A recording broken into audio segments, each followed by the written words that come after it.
हमने पहले जो क्वेश्चन करा था ना बच्चों, उसका बैलेंस शीट आपको यहां बनाना आज मैं सिखाऊंगा। हमने लास्ट क्लास में जनरल एंट्री के जरिए समझा था कि किस तरीके इशू होता है, तो उसकी एंट्री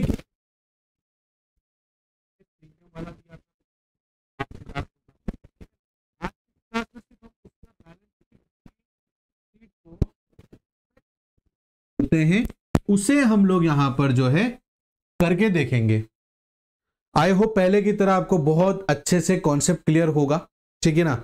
इसी तरीके से डेडिकेटली पढ़ते रहो, आपके जो भी डाउट हैं आप हमसे पूछते रहो, हम डेफिनेटली उसका जवाब आपको देते रहेंगे। व्हाट्सएप पे भी नीचे हमारे जो है डिस्क्रिप्शन में नंबर दे रखा है, वहां पर भी आप लोग हमसे बात कर सकते हो व्हाट्सएप पे। तो चलिए स्टार्ट करते हैं। हेलो बच्चों, मेरा नाम है शाहरुख खान और स्वागत है आप सभी का हमारी इस प्रारंभ सीरीज के अंदर। और आज की इस क्लास में जो कि हमारा लेक्चर नंबर 5 है इश्यू ऑफ शेयर्स का, जो कि सबसे इंटरेस्टिंग भी है, इंपॉर्टेंट भी है और बहुत अच्छा जो है, एक बार अगर आपको समझ में आ जाए तो बहुत अच्छा है, बहुत इजी है, क्योंकि जनरल एंट्री सबसे ज्यादा फोकस्ड होती है इसके अंदर। तो उसमें आज मैं आपको एक्सट्रैक्ट बैलेंस शीट बनाना सिखाऊंगा कि किस तरीके से इश्यू ऑफ शेयर्स में पार्टनरशिप से बिल्कुल डिफरेंट बैलेंस शीट बनती है, और उसी डिफरेंट बैलेंस शीट का नाम होता है extract balance sheet. Is that clear? तो चलो उसका पहले फॉर्मेट देखते हैं, बाकी बातें बाद में करेंगे।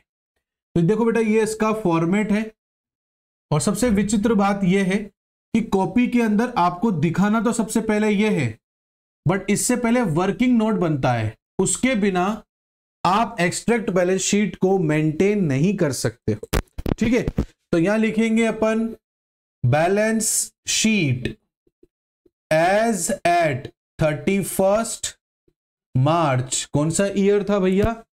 ईयर गिवन नहीं है, कोई बात नहीं, छोड़ देंगे हम यहां पर ऐसे ऐसे से करके, ठीक है। ये हमारे पास में प्रीवियस ईयर का ले लेते हैं, बहुत से सिंगली भी बनाते हैं, कोई दिक्कत नहीं है, मैं ऐसे ही बना रहा हूं। उसमें प्रीवियस अमाउंट बेटा यहां पर है, ये हमारे पास में करंट ईयर है।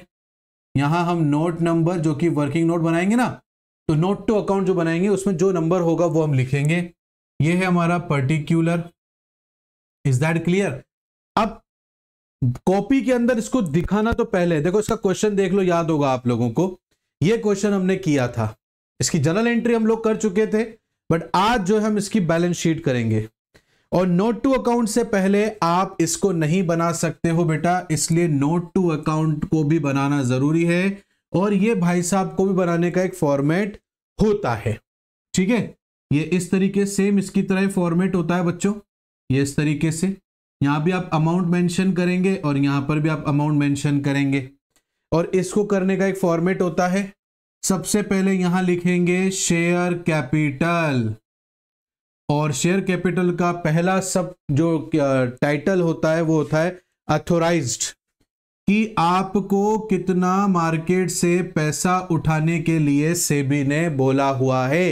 अब जितना बोला है आप उतना भी ले सकते हो, अगर आपकी कम लेने का रिक्वायरमेंट है तो आप कम भी ले सकते हो। जैसे इस केस में 5 लाख इक्विटी शेयर आप मार्केट में, इक्विटी है ना, हाँ, मार्केट में इक्विटी शेयर ऑफ ₹10 ईच के भाव से, मार्केट से 5 लाख के 10 रुपए के भाव से 50 लाख रुपए मार्केट से आप उठा सकते हो।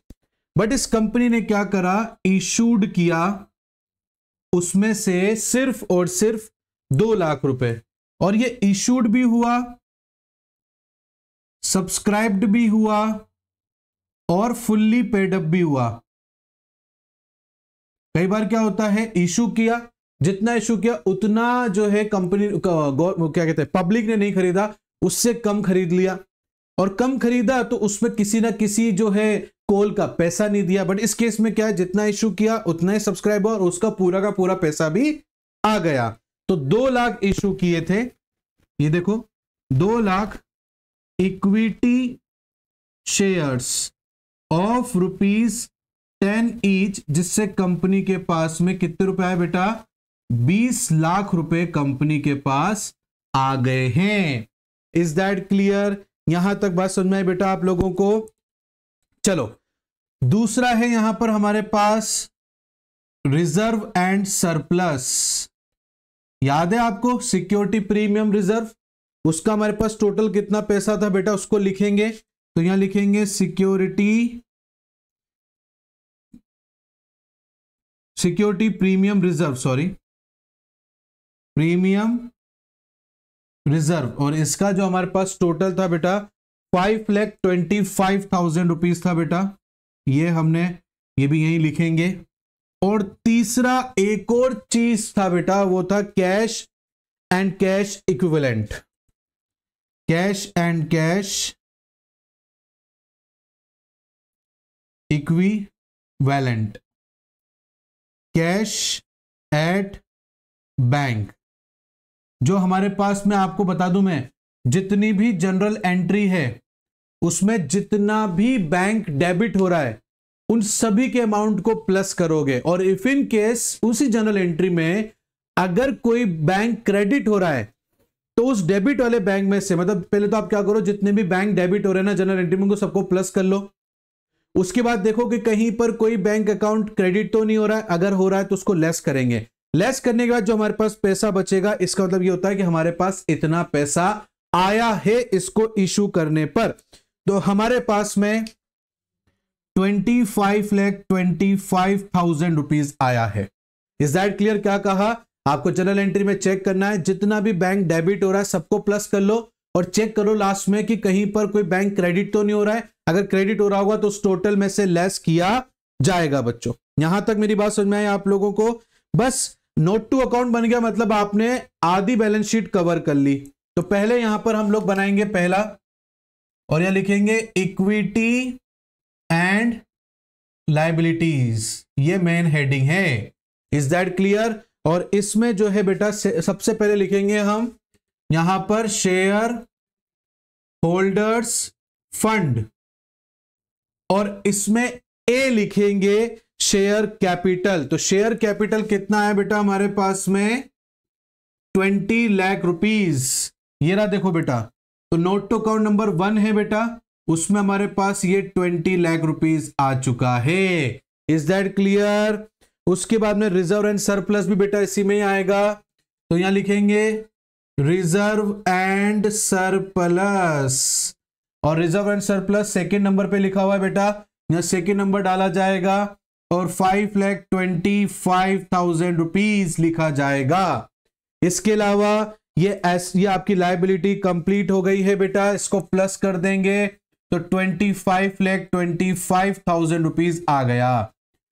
उसका जो सेकंड है बेटा आपके पास एसेट्स की, ये तो आपकी लायबिलिटी कंप्लीट हो गई, ये एसेट्स है। एसेट्स में आपके पास में क्या है बेटा, कैश एट बैंक है। उसकी हेडिंग क्या है, कैश एंड कैश इक्विवेलेंट, जिसमें है कैश एट बैंक, और वो कितना है 25,25,000।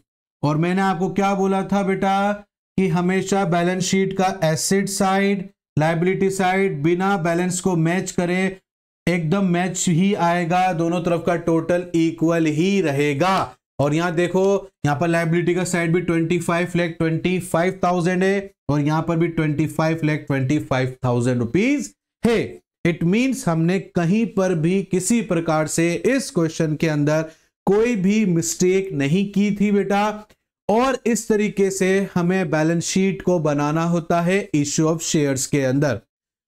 तो आज का इस क्लास में इतना सही बेटा। फिर भी कोई डाउट आता है कमेंट करके जरूर पूछो। ये भी बताओ कि क्लास कैसी लग रही है। लाइक भी कर देना बेटा, शेयर भी कर देना ताकि दूसरों का भी भला हो जाए। सब्सक्राइब कर देना, बेल आइकन को प्रेस कर देना बेटा। मिलता हूं नेक्स्ट क्लास में, तब तक के लिए thank you and bye bye बच्चों।